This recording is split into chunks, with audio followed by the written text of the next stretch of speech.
기도의 자리로 나오신 모든 성도님들 주님의 이름으로 환영하고 축복합니다. 주님께서 말씀하여 주실 때 우리의 영혼에 기쁨과 만족이 있을 줄 믿습니다. 이 시간 우리의 신앙을 사도신경으로 다 함께 고백하겠습니다. 전능하사 천지를 만드신 하나님 아버지를 내가 믿사오며 그 외아들 우리 주 예수 그리스도를 믿사오니 이는 성령으로 잉태하사 동정녀 마리아에게 나시고 본디오 빌라도에게 고난을 받으사 십자가에 못 박혀 죽으시고 장사한 지 사흘 만에 죽은 자 가운데서 다시 살아나시며 하늘에 오르사 전능하신 하나님 우편에 앉아 계시다가 저리로서 산 자와 죽은 자를 심판하러 오시리라. 성령을 믿사오며 거룩한 공회와 성도가 서로 교통하는 것과 죄를 사하여 주시는 것과 몸이 다시 사는 것과 영원히 사는 것을 믿사옵나이다. 아멘. 찬송가 323장 부름받아 나서니 몸 함께 찬양하겠습니다.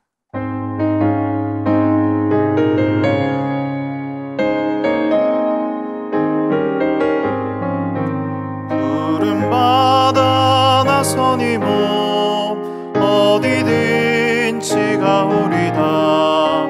괴로우나 즐거우나 주만 따라가오리니 어느 누가 막으리까. 죽음인들 막으리까. 어느 누가 막으리까. 죽음인들 막으리까.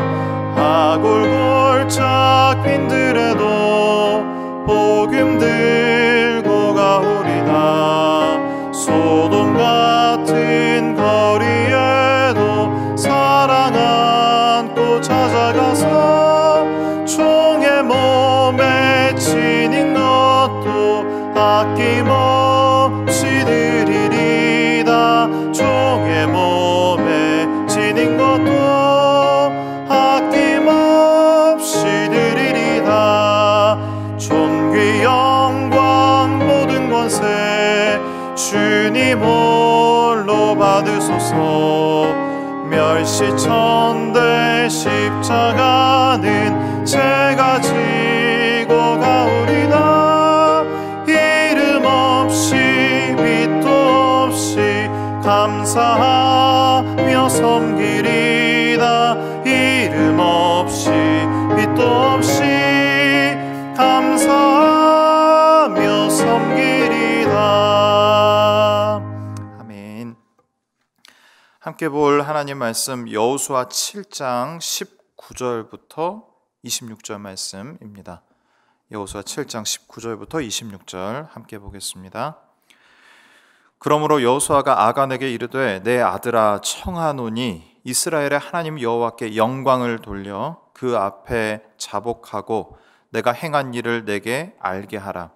그 일을 내게 숨기지 말라 하니 아간이 여호수아에게 대답하여 이르되 참으로 나는 이스라엘의 하나님 여호와께 범죄하여 이러이러하게 행하였나이다.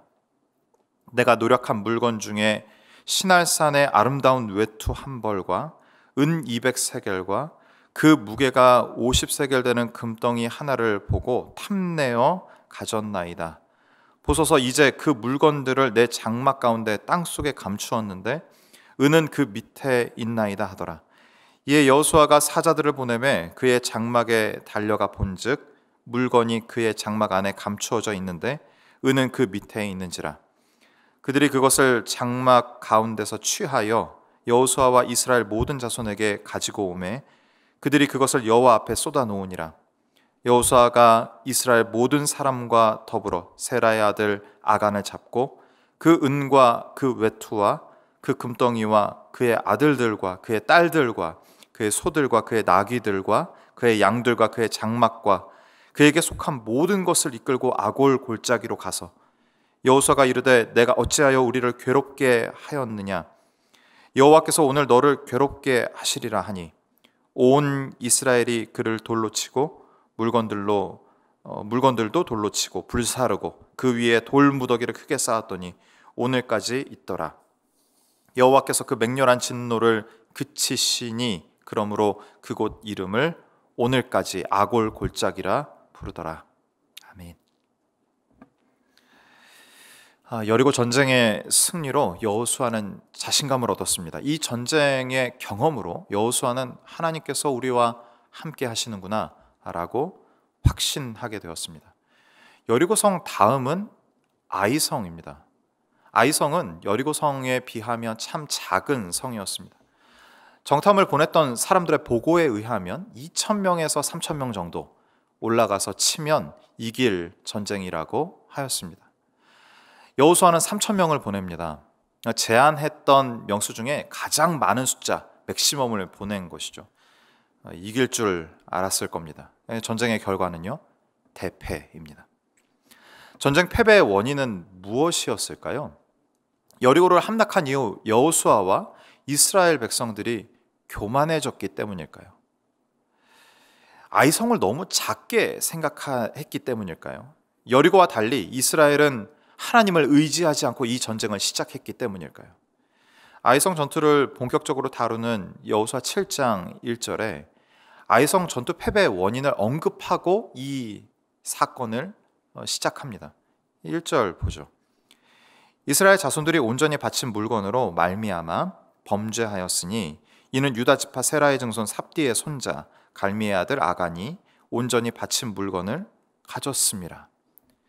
어떤 일이 있었습니까? 여리고 전투 이후 갈미의 아들 아간이 하나님께 바친 물건을 가져간 것이죠. 그것이 아이성 전쟁의 패배의 원인이라고 밝히고 있습니다. 그런데 죄의 결과가 특이합니다. 1절 다시 보겠습니다. 이스라엘 자손들이 온전히 바친 물건으로 말미암아 범죄하였으니 이는 유다 지파 세라의 증손 삽디의 손자 갈미의 아들 아간이 가져갔다 그랬잖아요. 그 다음 보세요. 여호와께서 이스라엘 자손들에게 진노하시니라. 아간의 개인적 일탈 아닙니까?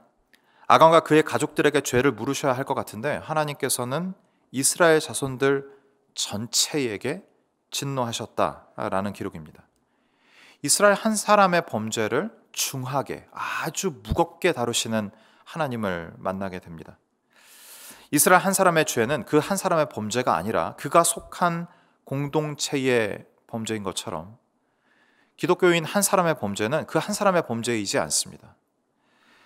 그 한 사람의 죄로 인하여 교회 전체가 비난받을 수 있다라는 것이죠. 우리 한 사람 한 사람이 더 도덕적이며 더 윤리적으로 살아야 할 이유, 그 이유가 바로 여기에 있습니다. 우리의 부족함으로 인해 예수 그리스도의 이름이 땅에 떨어져서는 안 됩니다. 더욱 조심하며 살아야 합니다. 갈등을 일으키는 사람이 아니라 오히려 그 갈등을 중재하는 사람이어야 합니다. 이 일을 통해 이스라엘 사람들의 마음에 공포가 밀려왔습니다. 아주 작은 성이었거든요. 이길 줄 알았거든요. 그런데 대패하고 말았으니 그들의 마음에 공포가 밀려오는 것이 당연합니다. 이제 전세가 완전히 역전된 것이죠. 그 마음, 이스라엘 자손들의 마음 그 상태를 말이죠. 성경은 이렇게 기록합니다. 그들의 마음이 녹아 물과 같이 되었다. 그게 좀 익숙한 표현 아닙니까? 이 표현은 여리고성 사람들 마음의 상태를 나타낼 때 쓰던 표현이었습니다. 요단강을 건너더니 자신의 성 앞으로 다가오고 있는, 앞선 그 모든 시간에 모든 성들을 정복하고 이제 자신의 성 앞에 있는 이스라엘 사람들을 보면서 여리고 사람들이 느꼈던 감정이 바로 마음이 녹아 물과 같이 되었다라는 표현이었습니다. 이제 아주 작은 성 아이 앞에서 이스라엘 백성들의 마음이 이렇게 되었다라는 거죠. 이 아이성 전투의 패배 이후에 지도자였던 여호수아의 마음은 어땠을까요? 그는 자책했을 것입니다. 사람을 더 보냈어야 됐나? 하나님의 말씀대로 하지 않는 것이 있었나? 내가 모르고 지은 죄 회개하지 않았기 때문인가? 여러 가지 생각을 했을 겁니다. 그리고 그가 한 행동이 있습니다. 6절 보죠. 여호수아가 옷을 찢고 이스라엘 장로들과 함께 여호와의 궤 앞에서 땅에 엎드려 머리에 티끌을 뒤집어 쓰고 저물도록 있다가, 옷을 찢고 뭡니까? 슬픔과 격한 탄식의 표현입니다. 땅에 엎드려 하나님 앞에 회개하며 납작 엎드린 것이죠. 머리에 티끌을 뒤집어 쓰고, 죄를 뉘우칠 때 나오는 구약에서의 표현입니다. 주님, 나는 이 티끌과도 같은 존재입니다. 아무것도 아닌 존재입니다. 라는 것을 표현하는 것이 티끌을 뒤집어 쓰는 것 아닙니까? 이유를 알 수 없는 실패를 경험할 때 우리는 어떻게 했습니까? 어떻게 해야 할까요? 여호수아처럼 해야 합니다. 일의 원인을 찾기 이전에 회개의 자리로 나아가야 합니다. 옷을 찢고 엎드려 죄를 뒤집어 쓰고 겸손히 하나님 앞에 회개하는 자세가 필요하다는 것입니다. 진정한 회개는 상황을 역전시키는 힘이 있습니다. 하나님은 아이성 전투 패배의 원인을 여호수아에게 알려주십니다. 엎드려 있는 그 여호수아에게 아이성 전쟁의 패배의 원인은 이거야 라고 알려주시는 거죠. 그것은 바로 언약을 어겼기 때문입니다. 하나님의 말씀대로 하지 않은 것, 그것이 전쟁의 패배의 원인이었습니다. 하나님은 다음날 모든 지파를 모아 제비를 뽑으라고 하십니다. 범인을 색출해서 이제 이것을 해결해 나가시는 하나님의 방식인데, 이 방식이 너무나도 신비롭고 재밌습니다. 모든 지파 다 모으라고 하셨어요. 그리고 제비를 뽑는 거죠. 제비를 뽑았더니요, 유다 지파가 걸린 겁니다. 유다 지파 남고 나머지 다 뒤로 물러났어요. 유다 지파 중에 이제 다시 제비를 뽑게 됐습니다. 그랬더니 세라 뽑힌 겁니다. 세라의 가족만 남은 것이죠. 나머지 다 이제 물러났어요. 세라의 가족 중만 남고 거기서 이제 제비를 뽑으니까 삽디 나온 겁니다. 아간의 마음이 어땠을까요? 아침에 일찍 여호수아가 모든 지파를 소집하는 그곳에 나간 아간이 무슨 일이야 그랬더니 이제 여호수아에게 설명을 들은 거죠. 하나님이 이런 방식으로 우리의 공동체 중에 죄를 지은 그 사람을 뽑아내실 거다. 근데 점점 자기에게 다가오는 거예요. 유다, 갈미, 삽디 막 이렇게 다가오는 거죠. 아간의 마음이 어땠겠습니까? 왜 이런 방식으로 하나님은 범인을 색출하셨을까요? 하나님이 그 범인을 모르셨을까요? 아닙니다. 아니면 공동체의 죄와 개인의 죄가 얼마나 밀접하게 관련이 있는지 그것을 알게 하시기 위해서 공동체를 불러 모으신 것일까요? 여러 가지 추측을 할 수 있지만 하나님의 의도는 이것이 아니었을까 생각해 보게 됩니다. 아간에게 회개의 기회를 주시는 거예요. 근데 아간은 결과적으로 자기가 걸릴 때까지 회개하지 않습니다. 돌이키지 않습니다. 아간은 회개의 때를 놓치고 맙니다. 아간을 반면 교사로 삼아야 합니다. 하나님께서 다양한 사건, 주변 사람들의 말, 예상치 못한 상황들로 말씀하실 때 그것을 알아차려야 합니다. 그래서 회개의 때를 놓치지 않아야 합니다.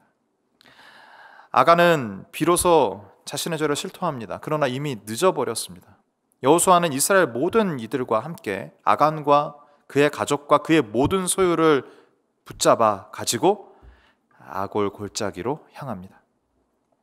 아골 골짜기에 도착한 사람들은 아간과 그의 가족을 죽이고 그가 감춘 것들, 그의 재산 모두를 불태웠습니다. 그랬더니 무슨 일이 일어납니까? 26절입니다. 그 위에 돌 무더기를 크게 쌓았더니 오늘까지 있더라. 여호와께서 그의 맹렬한 진노를 그치시니 그러므로 그곳 이름을 오늘까지 아골 골짜기라 부르더라. 하나님께서 맹렬한 진노를 그치셨답니다. 이 구조를 잘 이해해야 합니다. 아간과 그의 가족은 자신들의 죄 때문에 죽었습니다. 그러나 이들의 죽음은 이스라엘을 대표하는 죽음입니다. 그들이 죽자 하나님의 진노가 그쳤습니다. 이 이미지를 기억해 놓고 성경 한 구절 더 보기를 원하는데요. 호세아 2장 15절입니다.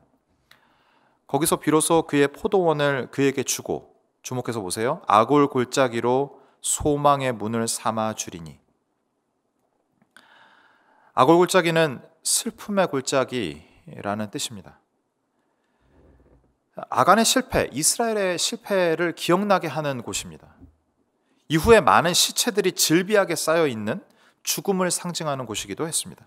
그런데 호세아는 이 아골 골짜기가 소망의 문이 될 것이라고 예언합니다. 척박한 아골 골짜기가 이제 그곳에서 하나님이 풍작을 맞이하게 하실 거다라는 1차원적인 해석이 가능한 예언입니다. 근데 영적인 의미가 담겨 있거든요. 그것은 뭐냐면 여기에 소망의 문 할 때 이 소망을 뜻하는 히브리어가 티그와입니다. 기본적으로 이 의미, 티그와는 줄이거든요. 여호수아에서 이 단어가 쓰인 적이 있어요.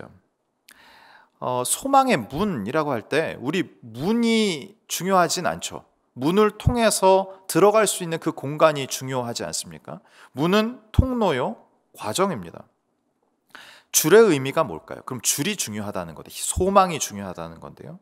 여호수아 2장 18절 보죠. 우리가 이 땅에 들어올 때에 우리를 달아내린 창문에 이 붉은 줄, 여기 줄이 티그와거든요. 여호수아 2장 기억나십니까? 여호수아는 여리고 성에 정탐꾼을 보냈습니다.